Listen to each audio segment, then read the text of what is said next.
Après avoir affronté un maître d'échecs, me voilà à parier contre un maître international, la doublée. Bonjour à toutes et à tous, ronde 7 de l'Open du Kremlin, j'affronte Luc Bergès, 2305 Elo. Et ce joueur, je le connais parce que je l'ai affronté il y a 2 ans environ, et il m'avait battu avec les pièces noires. Donc cette fois-ci, j'espère prendre ma revanche avec les pièces blanches. Le tournoi se passe bien, hein, c'est important que je fasse une performance, j'ai 4,5 sur 6. Clairement, en termes de classement, je suis 5 ou 6e. J'ai des chances d'avoir un podium, mais voilà, ce genre de match, il va falloir s'imposer, ou en tout cas, il faut faire le maximum. Et c'est ce que je compte faire. J'ai préparé un petit peu la partie, je m'attendais à ce qu'il fasse E4, et ça tombe bien, il ouvre par E4. Ok, premier point positif, il risque de tomber dans ce que j'ai préparé. Donc contre E4, j'ai convenu de ce que je vais faire, je fais la française E6. Et là, j'ai un peu regardé ce qu'il faisait, il change pas mal, et j'ai vu qu'il faisait un peu de dame 2 de temps en temps, une sous-ligne. Donc j'avais un petit peu regardé ça, et finalement ça tombe pas, malheureusement, il fait D4, ok. D5, cavalier C3, ok, il développe son cavalier. Et je fais cavalier F6, je soutiens le pion, j'attaque le pion E4. Et ici, je m'attendais un petit peu à ce qu'il fasse E5. Et à ma grande surprise, il joue fou G5. Bon, j'ai l'air étonné, je dis pas, je suis pas étonné parce que c'est mauvais, je suis étonné parce que il ne l'a jamais joué dans la base, en fait. C'est une énorme surprise, fou G5. Et déjà, je redoute une potentielle préparation de sa part. Donc je commence à réfléchir pour savoir sur quelle variante partir. Est-ce que je fais fou B4? Est-ce que je fais H6? Est-ce que je prends le pion? Je sais pas trop. Et finalement, je décide de prendre ce pion en E4. Il reprend du cavalier et je fais fou E7. Je me, je me dégage du clouage, hein, tout simplement. Il prend mon cavalier avec son fou, et là je ne reprends pas du fou, je reprends du pion, donc évidemment bah, ça double mes pions, mais d'un autre côté ça ramène un pion sur le centre, donc ça va me permettre d'avoir un meilleur contrôle du centre, je vais envoyer F5, je vais chasser ce cavalier très bientôt. Et ok, tout ça évidemment c'est théorique, hein, il n'y a pas de surprise non plus, j'improvise pas aussitôt, heureusement. Et là il va jouer un coup par contre, je dis que j'improvise pas aussitôt, mais je me suis un peu précipité. Ici il a joué Dame D3, et Dame D3, bah voilà, je suis sorti de ma prépa. Dame D3, pour être plus sérieux, c'est un coup que j'ai déjà vu, enfin que j'ai déjà étudié. Je sais que c'est pas le coup principal, mais quand je l'avais étudié, en fait, c'était le choix de l'ordinateur, donc je m'en veux un peu de pas m'en souvenir. Ce que je comprends de Dame D3, c'est qu'évidemment, bah, ça bloque le fou, mais d'un autre côté, je comprends qu'en fait, le fou, il va partir en fianchetto sans doute, avec G3, fou G2. Le fait qu'il fasse Dame D3, évidemment, ça veut dire qu'il va sans doute jouer Grand Rock.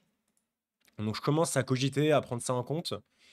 Et finalement, bah, je me dis autant jouer comme d'habitude. Je fais F5 pour attaquer le cavalier, le chasser.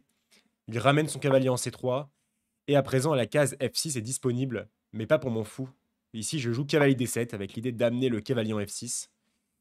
J'ai un peu regardé G4 de son côté. Il me semble que j'avais déjà vu ce genre de thème avec pion prend et H3.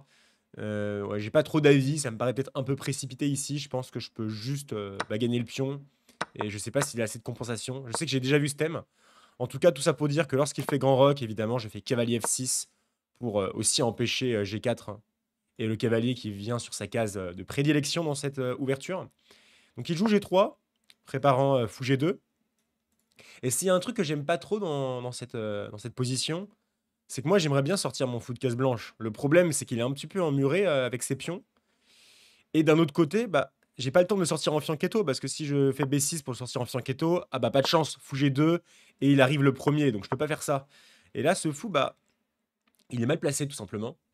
Et ça m'embête un petit peu, je suis un peu inquiet là-dessus. Donc je me dis, ok, il fait grand rock. A priori, je devrais faire grand rock aussi. Petit rock, ça me paraît très trop affaiblissant avec cette structure de pion. Je joue donc C6 pour aussi créer une forteresse sur la diagonale. Il fait fou G2 et je joue dame A5. Je développe ma dame. Je me rapproche du grand rock aussi. Je mets pression sur le pion A2. Il fait roi B1 pour défendre ce pion A2 en prophylaxie si le cavalier souhaite bouger. Je fais fou D7. Il fait cavalier F3 et je fais grand rock. Je me dis que je me suis pas si mal débrouillé. Après, j'ai toujours une question, c'est comment va sortir ce fou, quoi. C'est ça qui m'embête. Après, voilà, je m'attendais à plusieurs coups pour lui, notamment ce qu'il a joué dans la partie, cavalier E5. Tout simplement, centralise le cavalier, attaquant le pion F7. Et là, ok, je commence à réfléchir. Je me demande si je suis obligé de défendre ce pion F7. D'un côté, si je défends avec la tour, ça me paraît trop passif. De l'autre, si je cherche un peu le fight et que je joue cavalier G4, ça me paraît très compliqué. Pour vous montrer une variante, cavalier prend F7, cavalier prend F2. Là, il bouge la dame quelque part, je sais pas où, en E2 par exemple. Cavalier prend H1. Je sais pas, peut-être qu'il peut prendre en H8, il peut prendre en H1. Il y a quand même beaucoup de choses à calculer. J'ai l'impression quand même que sur fou F6, ce genre de variante, c'est pas forcément facile pour moi. J'arrive pas trop à évaluer pour être honnête avec vous. Et je me dis, ok, rentre pas là-dedans, t'es pas forcément obligé de faire ça. Surtout qu'il n'est pas obligé de prendre en F7. Je pense qu'il peut simplement replacer le cavalier en C4. Il a l'embarras du choix ici. Et ensuite défendre le pion, cavalier C4. Dame bouge et tour D2. Et peut-être que j'ai du mal à justifier le placement de ce cavalier. C'est ce que je me dis quand je réfléchis à ce coup. Enfin bref, je traîne pas trop. Sur cavalier E5, je fais fou E8 pour défendre le pion. Et ok, je me dis que ça devrait être pas trop mal. Après, il faut que je fasse gaffe aussi. Mon roi, il s'est un peu affaibli avec C6. Faut que je fasse attention à d'éventuelles attaques. Et là, il joue le coup que je redoutais au début. Il joue Dame C4. Et Dame C4, je trouve ça un petit peu chaud, mine de rien, parce que, regardez bien, il y a 3 pièces qui pointent sur C6. Le cavalier qui peut peut-être intervenir plus tard. Ok, c'est peut-être un peu dangereux. Par exemple, je peux pas peut-être pas faire n'importe quoi. Si je fais H5 par exemple, est-ce qu'il peut sacrifier? Peut-être pas tout de suite, mais est-ce qu'il peut préparer le sacrifice? Par exemple, avec D5, ça c'est possible. Par exemple, cavalier prend, pion prend. Peut-être qu'il peut faire. Ouais, peut-être juste Dame F4 pour attaquer le pion. Enfin, à mon avis, il y a des lignes un peu critiques et je dois vraiment veiller sur ça. Et donc, ici, je joue un coup qui me semble pas bête. Je fais Roi B8. Tout simplement pour me dégager de ces menaces.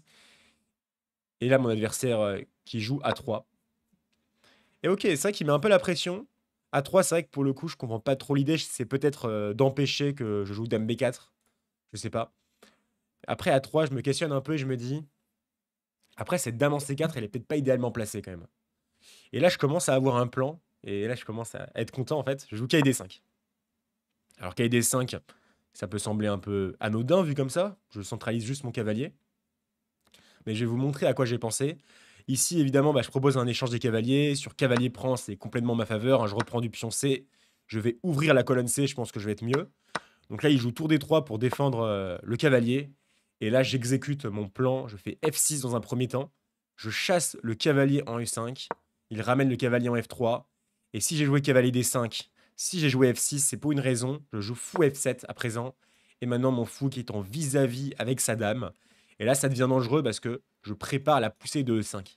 Et là, ensuite, ça va me laisser des découvertes. Si j'arrive à faire E5 dans de bonnes conditions, je sais que je suis mieux, voire gagnant. E5 est un coup super puissant, il faut juste réussir à le poser. À présent, je comprends l'objectif de cette position pour moi. Il joue cavalier E2, il se rend compte peut-être de ce qui se trame. Parce que maintenant, sur E5, évidemment, E5, pion prend E5. Je peux peut-être pas le faire tout de suite encore, je dois pas me précipiter.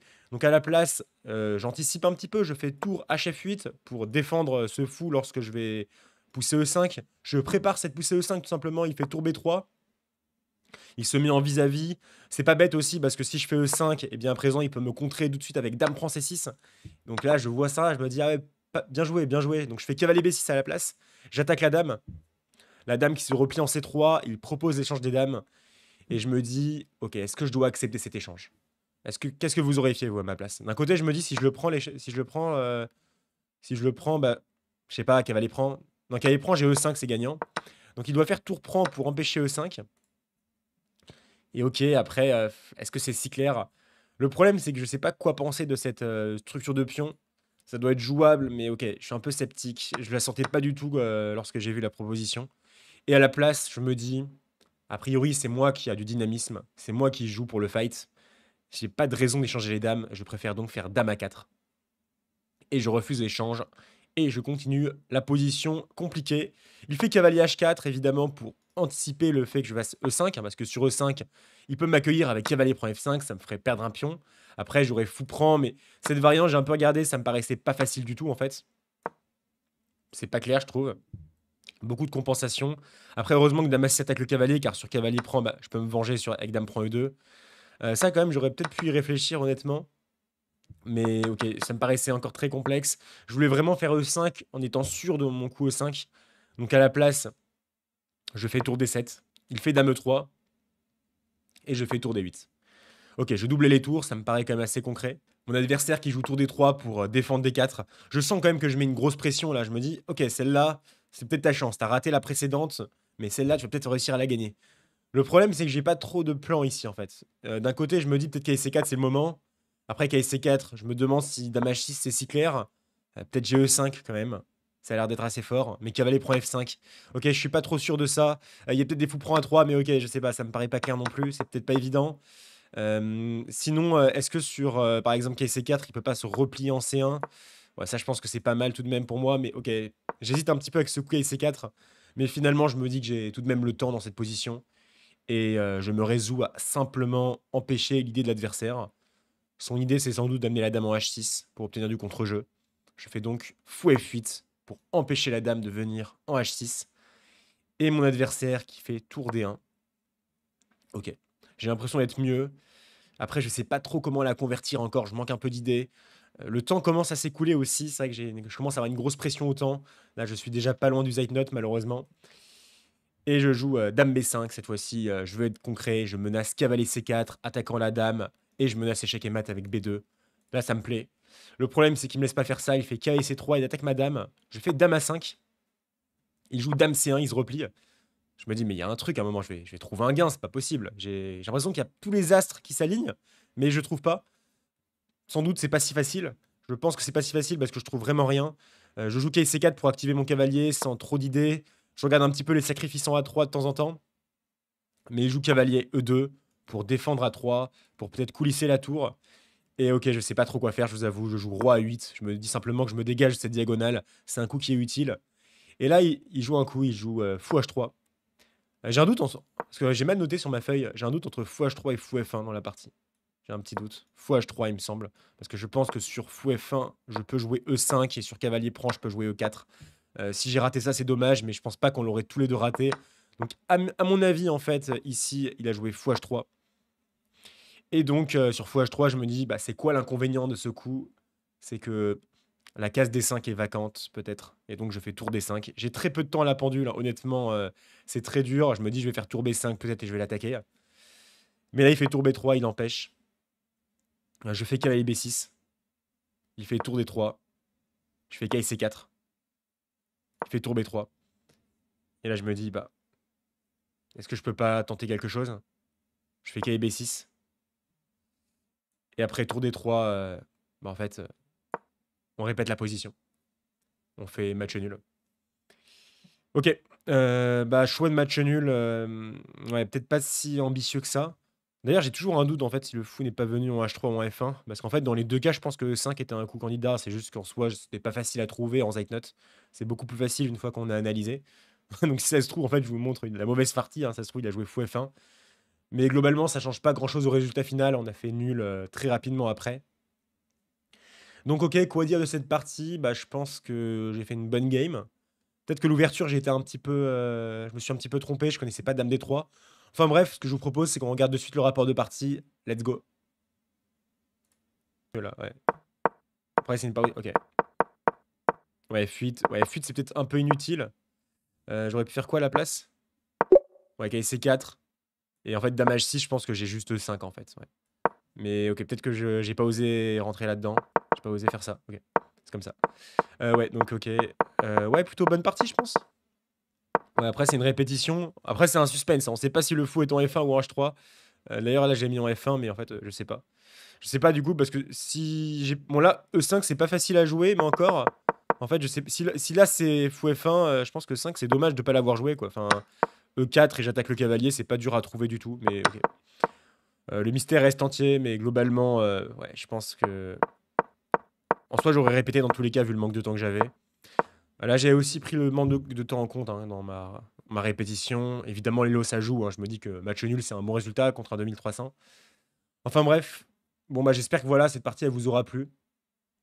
Et nous, on se dit bah, très bientôt pour la prochaine.